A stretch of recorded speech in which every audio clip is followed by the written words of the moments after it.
So today is a very big day for the Packers and Jordan Love because it's the first day the Packers are able to sign Jordan to a long-term extension. And the reason being is that there's an NFL rule that when you sign an extension, you can't sign another extension for at least one calendar year.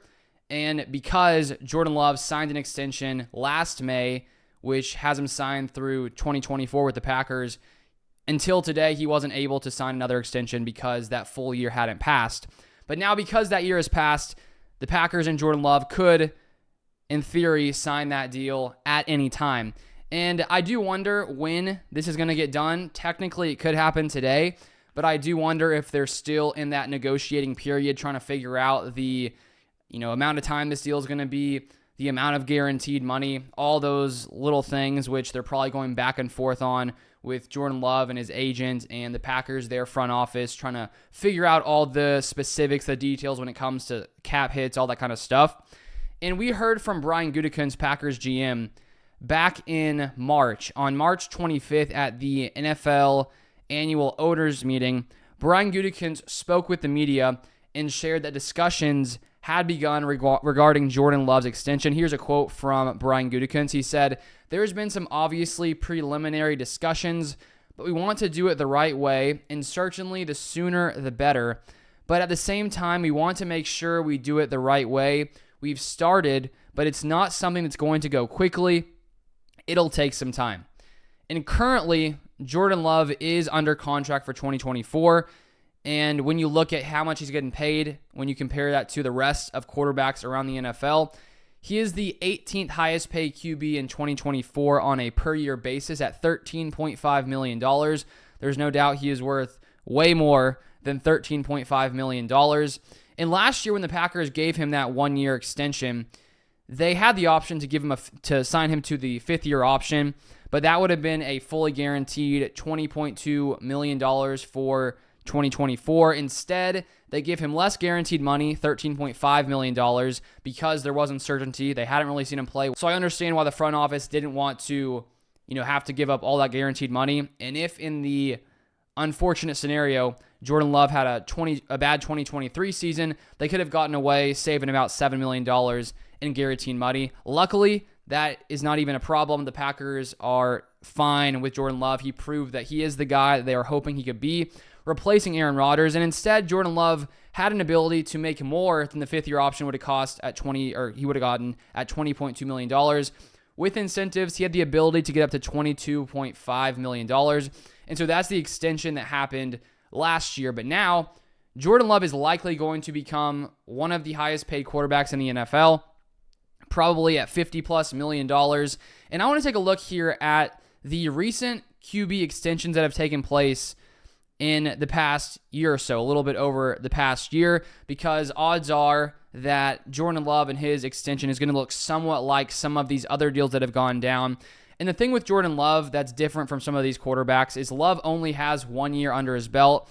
Some of these other guys like Joe Burrow, Justin Herbert, they had multiple years playing for their teams, and maybe their teams, their front offices had some more, confidence in them because they've played multiple seasons. And some could wonder, well, is Jordan Love going to continue at this level of success even after one season, or was it just one season? Personally, I find it hard to believe that he's going to decline in a massive manner. Maybe he has a slightly down year. I don't think so, but anything is possible. But you only have 1 year compared to some of the other players. You have, multiple seasons seeing what they can do. But when you look back to Aaron Rodgers, when he got his deal with the Packers after coming in to replace Brett Favre, it was about midway through the season, the Packers made Aaron Rodgers the 4th highest paid quarterback in the NFL. So they only needed half a season to pay Aaron Rodgers, and I think Jordan Love showed in his first season some, very similar type play from Aaron Rodgers in his first year, very similar numbers to Aaron Rodgers in his first season. So I see no reason why the Packers wouldn't be willing to make Jordan Love top 5 quarterback, even potentially the highest paid QB. So here are the 4 quarterback contracts around the past year or so, a little bit over a year. And first we had at the bottom, Jalen Hurts, April 2023, 5-year, $255 million, $51 million per year, about $179 million guaranteed. We have Lamar Jackson about 10 days after Jalen got that contract, 5 years, $260, so about $5 million more overall, a little bit more guaranteed, $185 million, and then $1 million more per year at $52 million per year.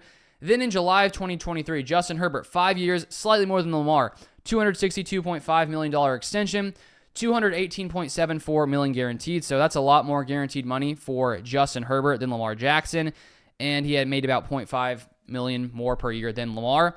And then we have Joe Burrow finally, September of 2023, 5 years, $275 million, becoming the highest paid QB in the NFL, $219.09 million guaranteed at $55 million per year. So you can see the progression. The next contract surpasses the other. And so that's why I think that there is a chance that Love becomes the highest paid quarterback in the NFL. I don't think that's really that far-fetched to happen, to think that could happen, because I think Love showed that he is in that upper elite category. As I've said, though, the only reason that can maybe not happen is because it's only one season. These guys had more years, and maybe the Packers, when they're negotiating with Love's agent, will make that point as to why they don't want to make him the highest paid quarterback. Because, of course, the Packers want to secure Jordan Love. They want him to be here. He's their guy. But the organization is always going to try to, pay them what they're worth, but also, not try to give too much so they can operate and pay their other players. Looking at the area that the amount these guys got, I assume Love will be somewhat in that area. All those guys got 5-year deals. Odds are Love gets somewhat similar, maybe a 5-year deal, because if you do a shorter term deal, you'll have to pay him again in a couple seasons, and the price is going to go way up. So you're better off paying him right now than waiting another season. And I think if you are Jordan Love, you've proved that you are the guy. And my guess is Love's going to try to, or his agent is going to try to get him as much money as possible. And so the question really becomes, when is this deal going to take place? Could it take a while for the two sides to come to an agreement? I don't see why. I understand at times that things take longer than you would think they would. But the Packers have had a while to discuss and negotiate. The date that I'm looking at that is interesting for this is that the Packers start OTAs on May 20th. And you sort of wonder, would Jordan Love, if he hasn't gotten a deal by that point, be willing to sit out? Only because there's about $200 to $250 million on the table. And if Love were to get injured, he would be out of that $200-ish million. So I would not fault Jordan Love or be upset whatsoever if he doesn't have a deal by the time that OTA starts.